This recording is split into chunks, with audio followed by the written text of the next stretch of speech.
Bonjour, nous sommes le samedi 4 octobre 2025 et le sujet est le vrai coût de l'électricité nucléaire produite dans l'Hexagone en France. Et il n'est pas cher. Il parlait il y a quelques années d'environ 45 à 50 euros le mégawattheure. Ici c'est un peu plus.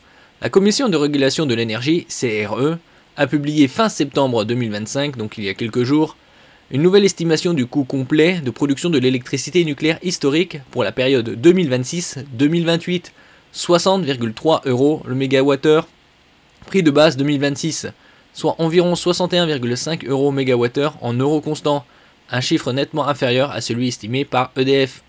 N'oubliez pas de vous abonner pour plus de news nationales, européennes et internationales sur ce monde merveilleux dans lequel nous vivons. Au 31 décembre 2025, le dispositif AREN, qui contraignait EDF à céder une partie de sa production nucléaire à des prix régulés, prendra fin. La loi de finances pour 2025 introduit, en remplacement le mécanisme du versement nucléaire universel VNU, assorti d'une taxe sur les revenus du parc nucléaire d'EDF au-delà de certains seuils, afin de redistribuer aux consommateurs une partie des revenus tirés des marchés. Pour que ce mécanisme soit crédible, la CRE est désormais chargée, tous les 3 ans, d'évaluer le coût complet de production du parc nucléaire historique, installation autorisée avant le 1er janvier 2026. Pour 2026-2028, la CRE décompose ainsi le coût en 30,6 euros par mégawattheure de charges opérationnelles, combustible, main-d'œuvre, achat, ainsi de suite, 28,3 euros mégawattheure de charges d'investissement, capital, amortissement, rémunération des actifs selon un coût moyen pondéré du capital, CMPC, coût de stockage des combustibles, et 1,5 euros par mégawattheure de rattrapage retraite. La CRE a retenu une trajectoire de production de 362 TWh sur la période, avec un taux de disponibilité moyen de 73,2%.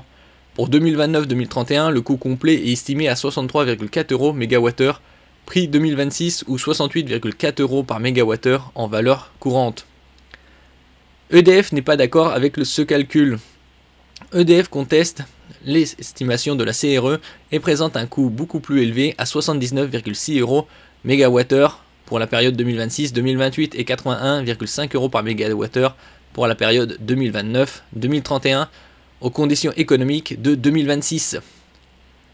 Ce niveau prendrait davantage en compte les incertitudes liées à l'environnement concurrentiel européen et les coûts de renouvellement ou maintenance non pleinement internalisés dans l'approche de la CRE tacle EDF.